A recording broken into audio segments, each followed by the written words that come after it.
کبھی کبھار ایسے ہوتا ہے کہ ہم یہ سمجھتے ہیں کہ میں بہت اچھی باتیں کرتا ہوں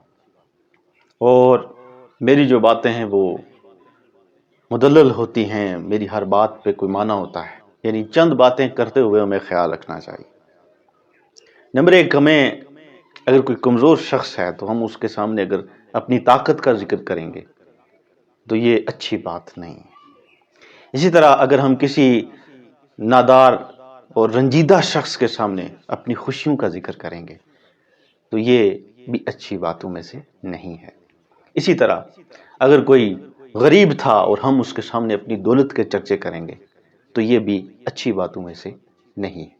اس طرح اگر کوئی شخص بیمار تھا، ہم اس کے پاس گئے اور اپنی خوشحالی اور اپنی طاقت اور اپنی صحت کے ذکر کریں گے تو یہ بھی اچھی باتوں میں سے نہیں ہے۔ اسی طرح اگر ہم کسی یتیم کے پاس بیٹھے ہیں تو ہمیں وہاں اپنے والدین کی یعنی ان کی نوازشات کا ذکر کرنا، یعنی اس کے دل کو ٹھیس پہنچانا،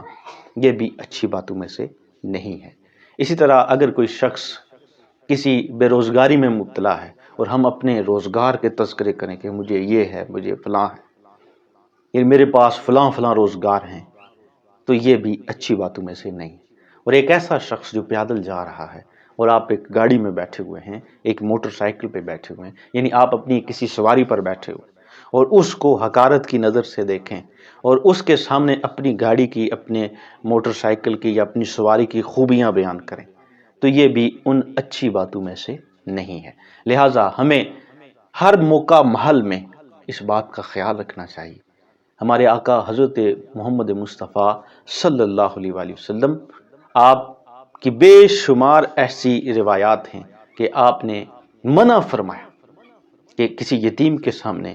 اپنے والدین کے تذکرے نہ کریں، کیوں کہ ہو سکتا ہے کہ اس یتیم کے دل میں یہ خیال آئے۔ تو اللہ پاک سے اس معاملے میں دعا ہے کہ اللہ پاک ہمیں دین متین پڑھنے، سنت مصطفیٰ صلی اللہ علیہ وآلہ وسلم پر عمل کرنے کی توفیق عطا فرمائے۔